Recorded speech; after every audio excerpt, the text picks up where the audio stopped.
So here's the problem. Years ago, life insurance professionals would receive in-depth sales training, not only showing different life insurance products and how they work, but the advanced planning concepts that bring in the 5, 6, and 7-figure commission checks. Fast forward to today, and those types of training programs are almost non-existent. To solve the problem of inefficient marketing efforts and advisors stumbling around trying to understand how to do business in the advanced markets, Trained Advisor leads the way in showing top-level producers how to acquire, identify, present, and close advanced life insurance cases. Welcome to the weekly 10-minute concept training with Trained Advisor.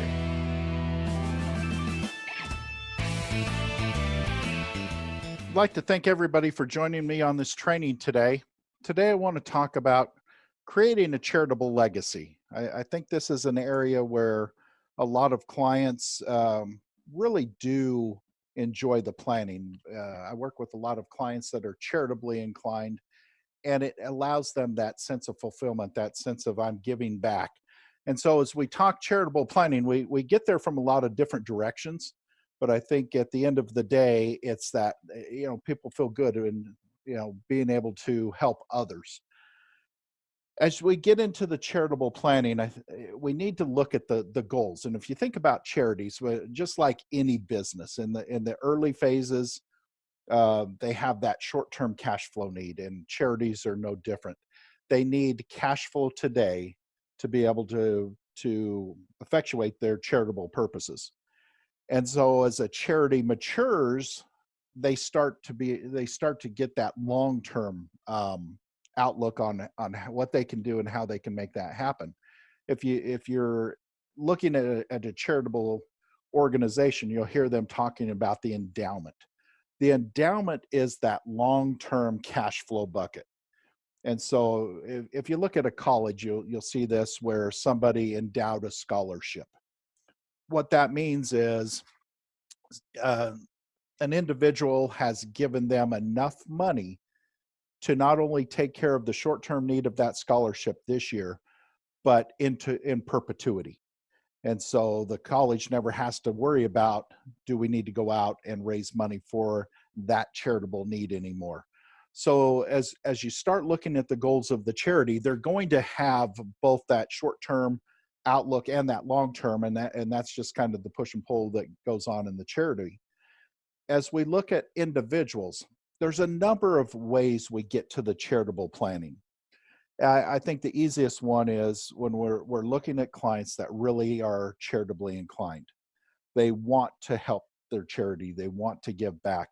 A lot of times these are charities that they're associated with. They're working with their church. They're working with their school. They went to college there. They, had somebody that received blood from the Red Cross. Whatever it is, they feel that need to really support that charity. And that's a very easy client to work with in this space. When we're talking income and estate tax planning, we don't always need to have that charitable inclination. This is just going to be a good tax planning strategy for the client. So if you think about income tax planning, I'm selling a piece of property and I don't want to pay the capital gains, or I want a charitable deduction to offset my ordinary income. That's that short-term tax need. I need a deduction today, so I'm not paying Uncle Sam. The estate tax is almost the long-term play of that. I'm now trying to pass um, money of my estate onto my heirs, and I don't want to pay as much in taxes. And so to offset that, I'm going to go ahead and move money to a charitable organization. I'm going to get a deduction on the estate tax return, which allows me to zero out the tax in the estate. Since the estate tax exemption has increased, we're not seeing as much of that type of planning that's being pushed by the estate tax. It still happens, but with the estate tax exemption so high, it's not as much of a driving force. But there's still a lot of play in that income and estate tax planning range that allows us to help clients. Finally, the family priorities. And I like to look at this as the perpetual values. What values do I want to instill in my heirs? And so this is parents and grandparents trying to instill that giving back mentality to their kids and grandkids. They've been given a lot. Now they can give to those that are less fortunate, those that have needs. And so it's really trying to help those children and grandchildren really expand their mentality and what they're thinking about their inheritances. If you think about the goals, all of these goals, charitable planning, tax planning, and perpetual values, they all do intersect. They all come together, and this is where we can do some incredible planning with our clients and show them the opportunity to really check all the boxes, help those with charitable needs, instill those values in our children and grandchildren, and also, really enhance our tax planning. So as you go through these areas, we want to work with our clients and help them understand there's a lot of tools that will bring all of this together. And I just wrote down a few of the charitable planning tools. This is not an exhaustive list, but really more of the ones we deal with on a more regular basis. Direct gifts, we see that. You write a check, you give it to the charity, get a tax deduction on your current tax return. Charitable annuities, we see that quite a bit where older clients just want to give money to their charity, but they still need money to live on, so the charity, gives back some kind of an annuity stream. Very similar to Charitable Remainder Trust. It's just the Charitable Remainder Trust, we're helping the clients structure that a little bit more. They have more control over the process. Charitable Lead Trust is really just the opposite. We're going to give that cash flow, that annuity stream to the charity, and pass on the remaining principal back to our kids or grandkids. Donor advised funds and private foundations, very similar in really what they're accomplishing. I'm putting a lot of money away today, but I'm going to dole it out of the advised fund or the foundation over time. It's either going to be me, it's going to be my children or grandchildren that will help oversee that charitable contribution each year going out to the various charities.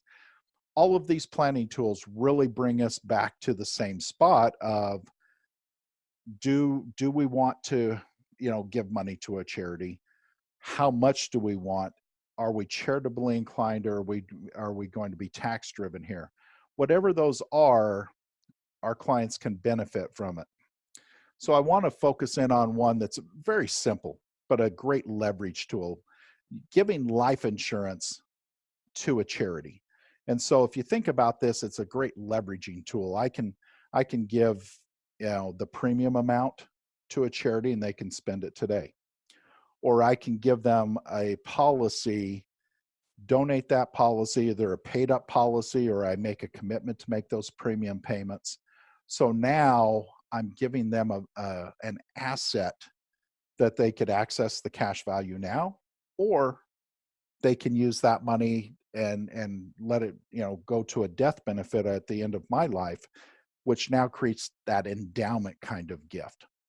So we've got to be careful in this arena. I think a lot of people get tripped up in that they try to have the charity be the applicant on the insurance policy and take it through a guaranteed issue kind of arrangement and promise that they're going to get these policies issued.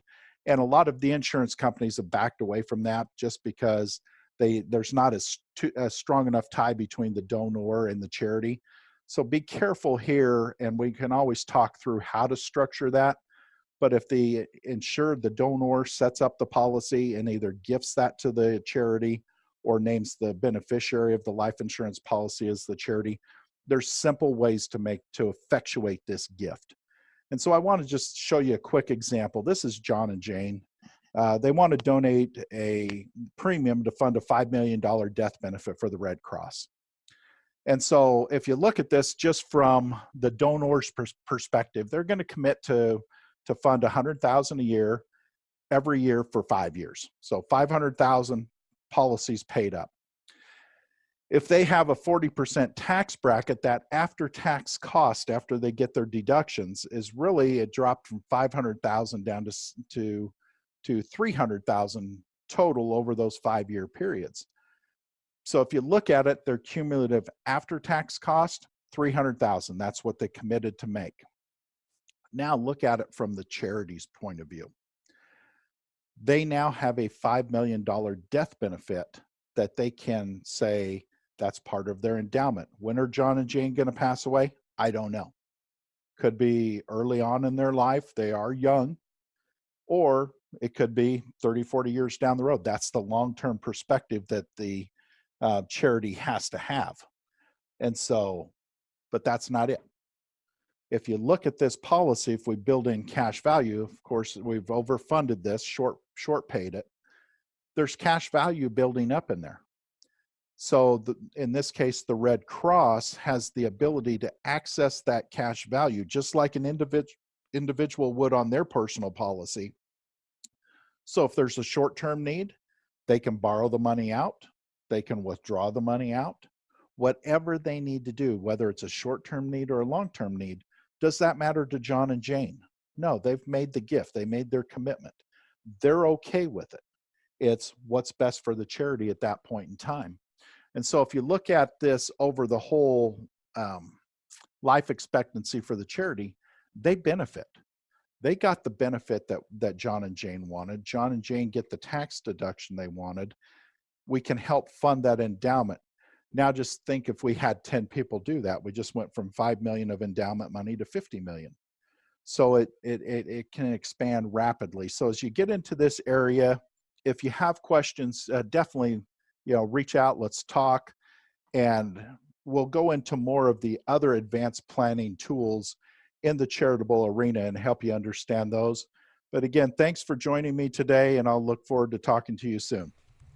Hey, that was some pretty good stuff, right? Do you want to take a deeper dive into how we're leveraging social media to increase the efficiency of marketing efforts for life insurance advisors? We've been working hard behind the scenes to put together a training that gives a closer look at both the tools and strategies we're using every single day. Go to linktoelite.com and get registered so you can be the first to know once that training goes live. Again, that's link2elite.com.